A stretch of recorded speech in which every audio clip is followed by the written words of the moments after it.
Hi అండి. దోసకాయల harvest అయితే చేద్దామని వచ్చాను. ఇదిగో చూడండి, ఇవైతే నేను కొయ్యాలనుకోలేదు, కానీ కోతులు అయితే వచ్చేసి పైకి వెళ్ళిపోయి మిద్దె మీదకి బాగా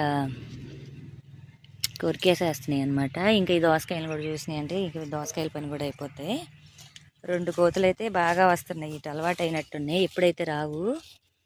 అందుకని ఇక నేను దోసకాయలు అయితే ఇంకా తయారైనాయి కదా, అదేదో ఇంట్లో జాగ్రత్త చేద్దామని. లేకపోతే నేను ఎప్పుడు కూడా ఫ్రెష్గా అప్పటికప్పుడు కోసుకుని వెళ్ళి వండుతూ ఉంటాను.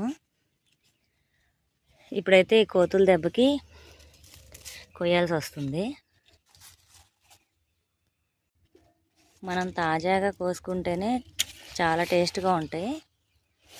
మనం ఇంట్లో పండించింది కొట్లో కొన్నదానికి తేడా ఏంటంటే, ఈ ఫ్రెష్గా కోసుకుని తిన్న టేస్ట్కి కొంచెం నిలవ ఉన్న దాని టేస్ట్కి తేడా ఉంటుంది.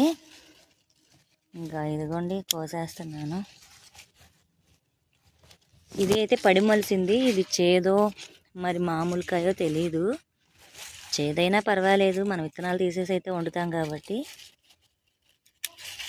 ఇదిగోండి ఇంకా ఉన్నాయి పిందెలు, ఇంకా అవి బతుకుతాయో లేదైతే తెలియదు వాడి దెబ్బకి. ప్రస్తుతానికైతే 6 కాయలు అయితే వచ్చాయి. ఇదిగోండి బీరకాయలు కూడా ఉన్నాయి, అవి కూడా కోసేస్తున్నాను. మామూలుగా అయితే అసలు నేను కొయ్యను, ఇంకా తప్పలేదు. ఇదిగోండి బీరకాయ, ఇదిగోండి కింద కూడా బీరకాయ ఉంది. నేను దోసకాయలు చూపిద్దామని వచ్చాను మీకు. ఒక బీరకాయ పిండి అయితే దొరికింది. ఇదిగోండి దోసకాయలు, ఇంకా చిన్న పిందెలు ఉన్నాయి. ఇదిగోండి ఇక్కడ ఒక బెండకాయ అయితే వేలాడుతుంది.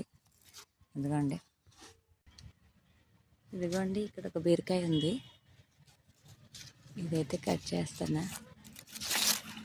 ఇదిగోండి చూడండి, కొయ్యకపోతే ఇలా ముదిరిపోతాయి.